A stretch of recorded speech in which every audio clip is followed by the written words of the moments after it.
Well, let's now return to our earlier report about happenings with the ICPC. Now we understand that 5 officers who have been arrested and are set to face prosecution over their alleged involvement in a security breach at the Enamejewa International Airport in an incident authorities say involved former Kaduna State Governor Nasir El-Rufai. Joining me for more on that conversation is founder, Posture Cybersecurity Technologies, Emmanuel Enamejewa. Mr. Enamejewa, the wiretapping equipment recovered from Nasir El-Rufai's home is allegedly capable of tapping conversations and sensitive security documents. What is the implication of this?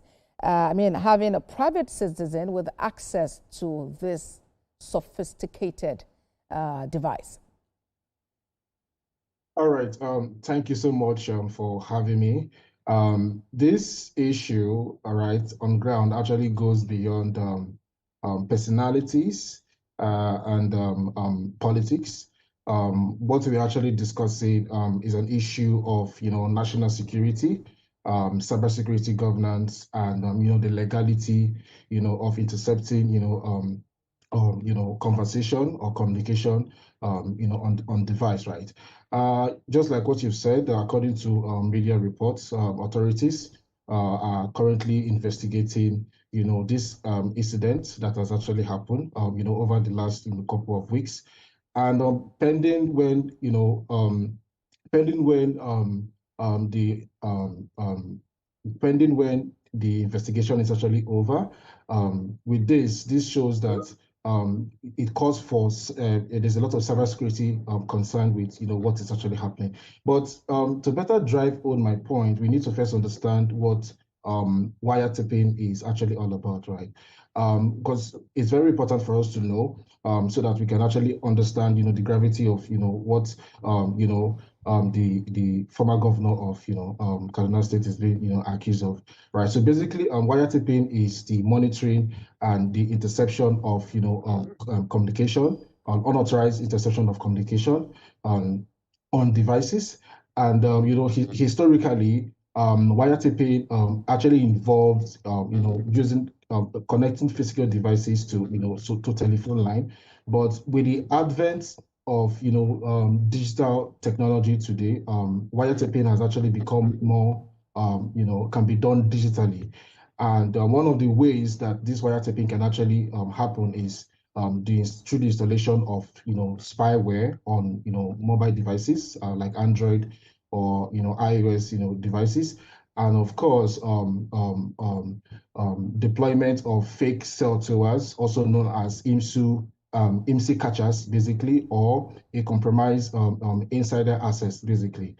And looking at what has actually happened, what are the legal implication of what has actually happened? If you look at the Constitution, Section 37 of the Nigerian Constitution, which actually prohibits the interference of which actually guarantees citizens' rights, to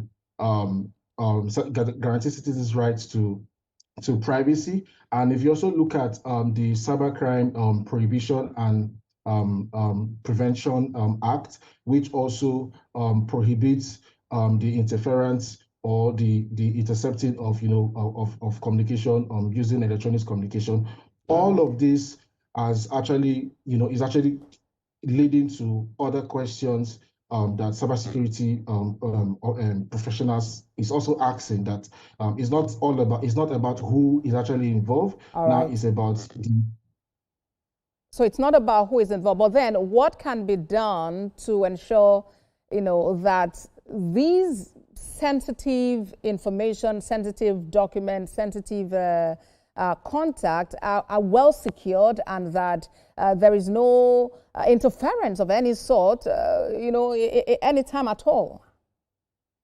Okay, so what can be done basically is we need to have stronger regulations. We need to have government need to start auditing our telecom infrastructure that we have in the country, and they need to be very strong policy on monitoring, insider threats and some others things as well. Like also securing of government, communication devices is also very important, and there need to be an oversight on, who should have access, to these, devices that can be used for interception, basically. Founder, Posture Cybersecurity Technologies, Emmanuel Enamejewa, thank you for your time on TVC News at 10. Thank you for having me.